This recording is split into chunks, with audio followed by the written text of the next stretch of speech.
बिस्मिल्लाहिर्रहमानिर्रहीम अस्सलाम वालेकुम। टॉपिक है हमारा सैम्पलिंग। सैम्पलिंग क्या है? Actually the method of selecting a sample from the study population. अपने जो हमारा जो स्टडी पॉपुलेशन है, जो टारगेट पॉपुलेशन है, उसमें से हम लोग किसी ख़ास कुछ ख़ास लोगों को, कुछ ख़ास चीज़ों को, कुछ ख़ास जगह को सिलेक्ट करें अपनी स्टडी में। उसको हम उस टेक्निक को हम क्या बोलते हैं? सैम्पल। लाइक ये हमारा एक एरिया है, इस एरिया में से हम लोगों ने क्या करना है? डायबिटिक पेशेंट्स को जो है स्टडी कर रहे हैं। तो हमारे जो डायबिटिक पेशेंट्स हैं इस एरिया में, वो डायबिटिक पेशेंट्स हमारे क्या हैं? वो हमारे पॉपुलेशंस हैं। वो डायबिटिक पेशेंट्स के हैं पॉपुलेशन। लेकिन अगर इस एरिया में हमारे पास 500 डायबिटिक पेशेंट है, मैं इन सब पे स्टडी नहीं कर सकती, क्योंकि मेरे पास इतने रिसोर्सेज नहीं है, इतना टाइम नहीं है कि मैं इन सब पे स्टडी करूँ। तो मैं क्या करूँगी? इस पॉपुलेशन में से कुछ ख़ास, कुछ अपनी मतलब अपनी रैंडमाइजेशन से या फिर अपनी मर्ज़ी से कुछ लोगों को सिलेक्ट करूँगी और उसके बाद उस पर क्या करूँगी? स्टडी करूँगी। लाइक मैं इन 500 में से 50 लोगों को मैं सिलेक्ट करूँगी। तो ये 50 लोगों को मैं कैसे सिलेक्ट करूँगी? ये जो 500 पॉपुलेशन में से 50 को मैं सिलेक्ट करूँगी। 50 क्या है? ये हमारा सैम्पल है जिस पे हम लोग स्टडी करेंगे। इस मेथड को बोलते हैं सैम्पलिंग। सैम्पलिंग की टाइप्स कितनी है? सैम्पलिंग की दो टाइप्स हैं, प्रोबेबिलिटी सैम्पलिंग और non probability sampling. Probability sampling में क्या होता है? जिसमें हम लोग क्या करते हैं? In which we give equal chance to every individual to be the part of sample. हर इंडिविजुअल को हम लोगों ने इक्वल चांस दिए कि वो हमारे सैम्पल का पार्ट बन सके। जबकि नॉन प्रोबेबिलिटी में इसका उल्टा है, हर एक को इक्वल चांस नहीं देते। यहाँ पे हर एक को इक्वल चांस देते हैं कि वो आगे और हमारा सैम्पल का पार्ट बने।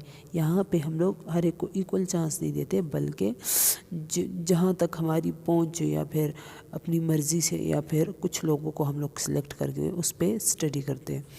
इसकी प्रोबेबिलिटी सैम्पलिंग के हमारे पास टाइप्स हैं, simple random sampling, cluster random sampling, systematic random sampling, stratified random sampling और मल्टी स्टेज सैम्पलिंग। ये हमारे पास प्रोबेबिलिटी सैम्पलिंग की टाइप्स हैं। स्टेप वाइज एक एक टाइप को डिस्कस करते हैं। सबसे पहले हमारे पास है प्रोबेबिलिटी सैम्पलिंग। सबसे पहले हमारे पास प्रोबेबिलिटी सैम्पलिंग की पहली टाइप है simple random sampling. Probability sampling in which we will give equal chance to every individual to be the part of sample. Simple random sampling में क्या होता है? इसमें हम लोग रैंडमाइजेशन के थ्रू जो है वो सैम्पल को सिलेक्ट करते हैं, या फिर कंप्यूटर के थ्रू हम लोग कंप्यूटर को यूज़ करके, जैसे अगर हमारे पास पॉपुलेशन लेक्स में, तो फिर हम लोग कैसे सैम्पलिंग करेंगे उसकी? कंप्यूटर के थ्रू हम लोग कुछ लोगों को सिलेक्ट करेंगे सिंपल रैंडम सैम्पलिंग में। या फिर जिग मेथड से हम लोग क्या करेंगे? सैम्पल को पॉपुलेशन में से सिलेक्ट करेंगे। जिग मेथड में जो इस लाइन पे जो लोग आए उसको हम लोग सिलेक्ट करेंगे और अब स्टडी में उसको फिर यूज़ करेंगे। तो इस तरीक़ों को सिंपल रैंडम सैम्पलिंग बोलते हैं, क्योंकि ये बिल्कुल सिंपल है, सिंपल टेक्निक है। जिग लाइन से फिर कंप्यूटर से हम लोग क्या करते हैं? इसकी सैम्पलिंग करते हैं। नेक्स्ट हमारे पास क्या है? Systematic random sampling. Systematic random sampling में क्या करते हैं हम लोग? इसका क्या तरीका है अपने सैम्पल को सिलेक्ट करने का? लाइक हमारे पास पॉपुलेशन जो है वो 5000 है, 5000 हमारी पॉपुलेशन है और हमें कितना सैम्पल चाहिए? 500 का। तो मैं 5000 में से 500 लोगों को कैसे सिलेक्ट करूं? रैंडमाइजेशन से। सिस्टमेटिक रैंडमाइजेशन अगर मैं यूज़ करूंगी तो क्या करूंगी? इन 5000 पॉपुलेशन को मैं 500 सैम्पल पे क्या करूंगी? डिवाइड करूंगी। तो मेरे पास आंसर क्या आएगा? 10। तो इसका क्या मतलब हुआ कि मैंने क्या करना है? इस 5000 में से हर एक 10वें बंदे को सिलेक्ट करना है अपने सैम्पल के लिए। तो मैं इन 5000 में से हर एक 10 मतलब हर एक 10वां बंदा मैं सिलेक्ट करूँगी, बाकी को छोड़ूंगी, 10वां बंदा सिलेक्ट करूँगी। तो वो मैं कैसे करूँगी? स्टार्ट से मैं कैसे लूँ? स्टार्ट में कैसे करूँ? हर एक 10वां बंदा तो मैंने सिलेक्ट करना है, लेकिन मैं स्टार्ट कहाँ से लूँ? तो उसके लिए मैं फिर अलग से क्या करूँगी? पर्चियाँ बनाऊँगी, लाइक चिट्ठियाँ बनाऊँगी और उनका पर्चियों पे चिट्ठियों पे मैं क्या करूँगी? काउंटिंग लिखूँगी, 1 2 3 कहाँ तक, 1 से 10 तक मैंने क्या बनाई, चिट्ठियाँ बनाई। और इस चिट्ठियों को जब मैंने फेंका और उसमें से जब एक चिट्ठी निकाली और मेरे हाथ में क्या आई, मेरे हाथ में कौन सी चिट्ठी आई, कौन से नंबर वाली, 6 नंबर वाली। तो 6 नंबर वाली चिट्ठी आई। इसका ये मतलब हुआ कि मैंने क्या करना है, इन 5000 में से हर 10वां बंदा कैसे लेना है, छठे बंदे से स्टार्ट करना है। छठे बंदे से मैंने स्टार्ट करना है और पहले नंबर मैंने 6 छठा बंदा सिलेक्ट किया। उसके बाद मैंने क्या करना है, हर एक 10वें बंदे को सिलेक्ट करना है। तो फिर मैं क्या करूँगी, 6 के बाद 16 बंदे को सिलेक्ट करूँगी, 16 नंबर वाले बंदे को। उसके बाद मैं 26 नंबर वाले बंदे को सिलेक्ट करूँगी। तो मतलब 10 हर एक 10वां बंदा मैं क्या कर रही हूँ, सिलेक्ट कर रही हूँ, बाकियों को क्या कर रही हूँ, रिमूव कर रही हूँ, निकाल रही हूँ। तो ये हमारा क्या है, सिस्टमेटिक रैंडम सैम्पलिंग के हम लोग यहाँ पे सैम्पलिंग जो है वो कैसे करेंगे। इसके बाद क्लस्टर रैंडम सैम्पलिंग है। क्लस्टर रैंडम सैम्पलिंग में हाई पॉपुलेशन में इसको हम लोग यूज़ करते हैं, जहाँ पे पॉपुलेशन बहुत ज़्यादा हो। यहाँ पे हमारे पास एक ख़ास एरिया है, तो इसमें से मैं सैम्पलिंग कैसे करूँगी, लोग भी बहुत ज़्यादा हैं, पॉपुलेशन बहुत ज़्यादा है। तो मैं क्या करूँगी, यहाँ पे क्लस्टर्स बनाऊँगी।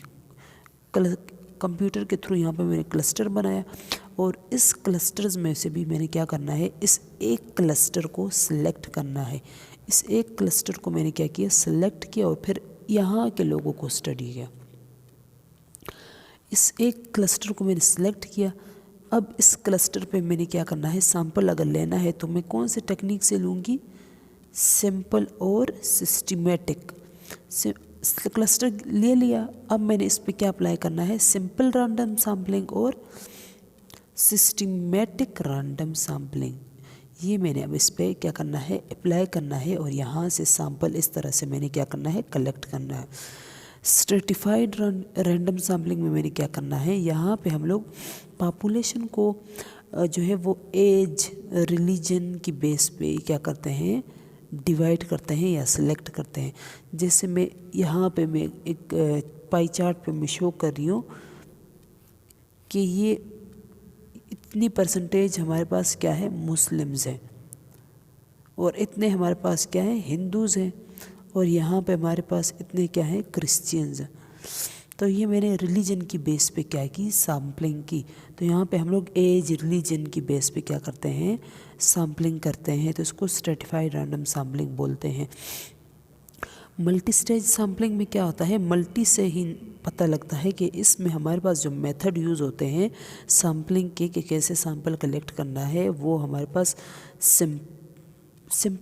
सिंपल भी यूज़ होता है, सिंपल मेथड भी यूज़ होता है, सिंपल रैंडम सैम्पलिंग, सिस्टमेटिक में रैंडम सैम्पलिंग मेथड भी यूज़ होता है, और क्लस्टर रैंडम सैम्पलिंग भी क्या होता है, यूज़ होता है इस टेक्निक में। इन सब को मिलाकर हमारे पास क्या बनाता है, मल्टी स्टेज सैम्पलिंग। और इन सब टेक्निक, ये सब मिल के यहाँ पे अप्लाई होते हैं तो मल्टी स्टेज सैम्पलिंग जो है वो बनाते हैं। नॉन प्रोबेबिलिटी सैम्पलिंग में क्या होता है, इसके हमारे पास टाइप्स हैं, quota sampling, convenient sampling, purposive judgement, snowball reference, consecutive sampling. यहाँ पे हम लोगों ने क्या करना है, जो सैम्पलिंग है, लाइक यहाँ पे हम लोगों ने हर इंडिविजुअल को अपने सैंपल का पार्ट बनने का मौका दिया, लेकिन यहाँ पे ऐसा नहीं है। यहाँ पे हम लोगों ने हर एक को मौका नहीं दिया। इसमें क्या करते हैं हम लोग, कन्वीनियंट सैम्पलिंग में क्या होता है, कन्वीनियंट सैम्पलिंग ये बहुत आसान तरीका है। लाइक अगर कहीं किसी इलाके के कहीं मतलब आपने सैंपल कलेक्ट करना है, तो आप किसी इलाके में जा रहे हैं और वहाँ के लोगों के व्यूज़ ले रहे हैं, वहाँ के लोगों से क्या ले रहे हैं, व्यूज़ ले रहे हैं उनके बारे में, उनसे लाइक लोगों से अपने प्राइम मिनिस्टर के बारे में व्यूज़ ले रहे हैं। तो बस आप जा रहे हैं उसी इलाके में और मुख्तलिफ लोगों से उनके व्यूज़ लेके डेटा कलेक्ट कर रहे हैं, बिल्कुल आसान तरीके से। यहाँ पे आपका कोई मनी, टाइम वगैरह कुछ भी जो है वो जो वेस्ट नहीं होता। तो इसकी ये बेनिफिट है कि ये बहुत ज़्यादा इजी मेथड है, बस डायरेक्ट जाके वहाँ के लोगों से व्यूज़ लेना है और हमारे पास क्या होगा, डेटा आ जाएगा।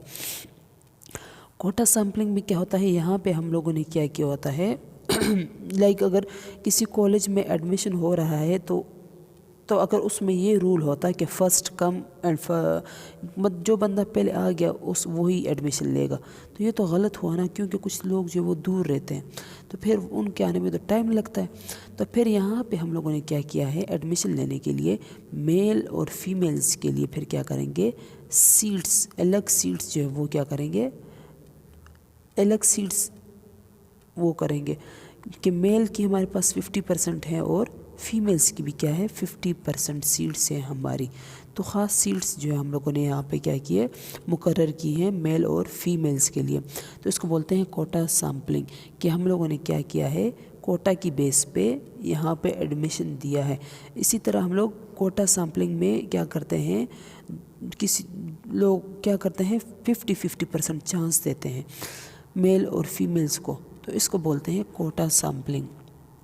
कि हम लोगों ने किस बेस पे किया, कोटा की बेस पे यहाँ पे सैंपल को वो कलेक्ट किया। लाइक एक एरिया का जो बैकवर्ड एरिया है उनको उनके सैंपल हम लोगों ने कैसे लेने हैं, कोटा की बेस पे। पर्पसिव जजमेंट सैम्पलिंग में इसमें क्या होता है, पर्पसिव जजमेंट सैम्पलिंग में इसमें हम लोग जजमेंट की बेस पे सैंपल को कलेक्ट करते हैं। हम लोग खुद इसमें क्या करते हैं, जज करते हैं। लाइक अगर मैं इंटरेस्टेड हूँ एड्स डिजीज़ में, तो मैं किन पेशेंट्स को वो करूँगी, जज करूँगी, या मेरा इंटरेस्ट ज़्यादा किन पीपल्स में होगा, ज़ाहिर है जिनको एड्स होगा ना, तो फिर मैं क्या करूँगी, एड्स वाले लोगों को ही, एड्स वाले पेशेंट्स को ही क्या करूँगी, लूँगी और उनसे अपना नॉलेज या डेटा कलेक्ट करूँगी। मेरा डेटा जो भी होगा उनसे मैं कलेक्ट करूँगी। स्नोबॉल रेफरेंस नेटवर्किंग सैम्पलिंग में क्या होता है, ये नेटवर्क्स का मतलब है कि बिल्कुल एक जाल से बिछा हुआ। तो इसमें हम लोग सैंपल को कैसे कलेक्ट करते हैं, इसमें सैंपल को इस तरह से कलेक्ट करते हैं। लाइक अगर हेरोइन एडिक्ट, हम लोग हेरोइन एडिक्शन के बारे में पढ़ रहे हैं, हेरोइन एडिक्शन के बारे में अगर हम स्टडी करना चाह रहे हैं और उसके लिए सैंपल कलेक्ट कर रहे हैं, तो मैं क्या करूँगी, एक एडिक्ट पर बंदे को लूँगी, हीरोइन का एक एडिक्ट बंदा मैं उसको लूँगी और उससे मैं बाकी हीरोइन एडिक्ट्स पीपल्स का भी क्या करूँगी, पता लगाऊंगी। तो देखिए एक बंदे से मुझे काफ़ी सारे लोगों का पता लग गया। जैसे क्या होता है, पुलिस क्या करती है, एक चोर को पकड़ती है और एक चोर को पकड़कर वो क्या करती है, अब उसके बाकी साथियों का भी पता लगाती है। तो ये इस सैम्पलिंग को बोलते हैं snowball reference networking sampling. Next हमारे पास क्या है, कंसेक्यूटिव सैम्पलिंग। इसमें ये क्या है, बहुत बेस्ट है। क्यों, ये इजी भी है इजी भी है और इसका आउटपुट भी अच्छा आता है, बेस्ट रिज़ल्ट आता है। इसमें हम लोग क्या करते हैं, अगर मैं लाइक इंटरेस्टेड हूँ टीबी डिजीज़ में, मैं टीबी डिजीज़ पे स्टडी कर रही हूँ और मैं डेटा कलेक्ट कर रही हूँ पेशेंट से, तो फिर मैं क्या करूँगी, मैं जाके ऐसे करती हूँ कि मैं क्लिनिक पे बैठ जाती हूँ और वहाँ पे जो भी टीबी का पेशेंट आएगा बस मैं उसको लूँगी और उससे क्या करूँगी, अपना उससे उसके बारे में पूछूंगी और अपना डेटा जो है वो कलेक्ट करूँगी। लाइक मैं कहीं नहीं जा रही, कोई टाइम मेरा कोई मनी वगैरह जो है वो खर्च नहीं हो रहा, तो ये मेरे लिए क्या है, इजी मेथड है कि बस मैं किसी हॉस्पिटल क्लिनिक में बैठ जाऊँ और जो पेशेंट्स टीबी के आ रहे हैं उनसे उनके बारे में मैं पूछूँ और अपना डेटा जो है वो क्या करूँ, कलेक्ट करूँ। तो ये हमारे पास क्या था, सैम्पलिंग हम लोग कैसे करते हैं, पॉपुलेशन से सैंपल को कैसे कलेक्ट करते हैं। लाइक एक ख़ास एरिया में मैं टीबी के बारे में मैं स्टडी करना चाह रही थी, तो वो एरिया के लोग मेरे लिए क्या है, पॉपुलेशन है। उस एरिया में जो टीबी के पेशेंट्स हैं वो मेरे लिए पॉपुलेशन है, और कुछ लोगों को जो टीबी वाले पेशेंट्स को मैंने सेलेक्ट किया वो मेरा क्या है, सैंपल है। सैंपल मैं क्यों लेती हूँ, अपने टाइम को बचाने के लिए। मेरे पास इतना मनी नहीं है कि मैं सब लोगों पे लगाऊं और अपने स्टडी जो है वो मैं कर सकूं। तो टाइम को, मनी को, इन सब चीज़ों को बचाने के लिए, या फिर मेरे पास है ही नहीं, तो फिर मैं इजी मेथड पे जाके सैम्पलिंग करके अपना अपना स्टडी जो है वो मैं कर सकती हूँ।